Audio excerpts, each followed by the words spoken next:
So Lynn and I were married in 1990, and we recently celebrated our 30th wedding anniversary. We were married in Menlo Park, California. That's where we met. Travis was born in Round Rock, Texas in 1993. And Connor, he was born in Mesa, Arizona in June of 1996. So I enlisted in the United States Marine Corps a month after my 18th birthday. My dad was a former Marine and flamethrower in the Korean War. And then Lynn, her father's also a Navy veteran from the Korean War. Seeing all these different, people in my family's lineage serving has been a point of pride and a point of emotional strength. And so we pass it on to our sons that you can't take these liberties and freedoms for granted. So they grew up knowing that. My father's service was obviously pivotal in his life. I don't know a version of him where he's not trying to help other people or give back in some way. Travis decided that he wanted to join the military, and with his skills, he joined the United States Air Force. He excelled in the ROTC program. He earned a full-time scholarship. He graduated from the program in 3 years. In high school, he started a Best Buddies program for matching people with friends who don't have friends and they have disabilities. And then serving in the military, just felt true to his core. He wanted to help others and protect others. He was the best hugger in the world. Just the biggest bear hug with his biggest smile. And he was exceptional.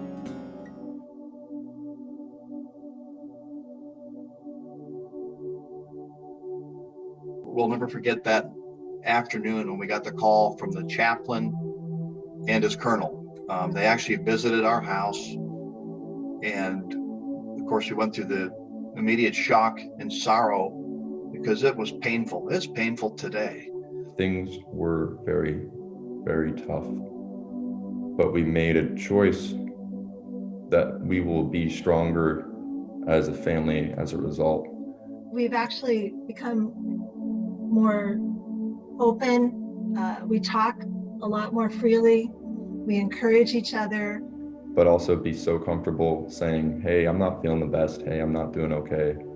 Because being able to talk about how you're feeling up here is one of the most important things. And my hope and Lynn's hope is that we can normalize a conversation about depression and suicide and just recognize that just like physical health, it should be a part of our conversation. And when you're feeling that you're having a hard time or you're struggling, to share it and not be ashamed to share how you're feeling. It's a blessing that we have our faith to rely on and each other. And we miss Travis terribly. In 2017, the American Red Cross dedicated a wing of the Camp Arafjan Red Cross site in Kuwait and named it the Travis M. Jordan Healing Arts Center. And I was so moved and taken by that gesture. Red Cross as his career has been kind of the greatest success story for him because it really brought together all the pieces he wanted to be fulfilled and give back.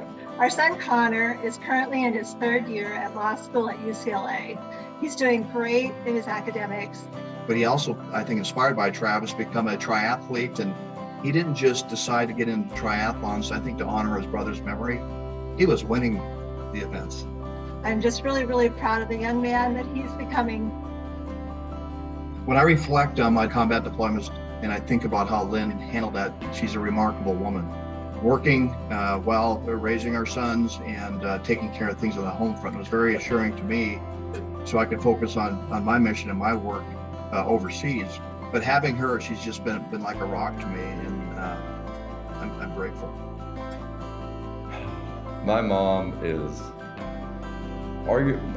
the reason I'm here today and able to be positive and working for progress. I can say without a doubt, my mother has been the greatest support in my life, and she is the most caring and loving and just sacrificing woman I know. If there was something that I want people to remember about Travis, it's just what an incredible human being. In fact, one of his friends made a comment at his memorial service, and it really stuck with me. His friend Josh said, Travis was the kind of friend that everybody wants, that nobody deserves.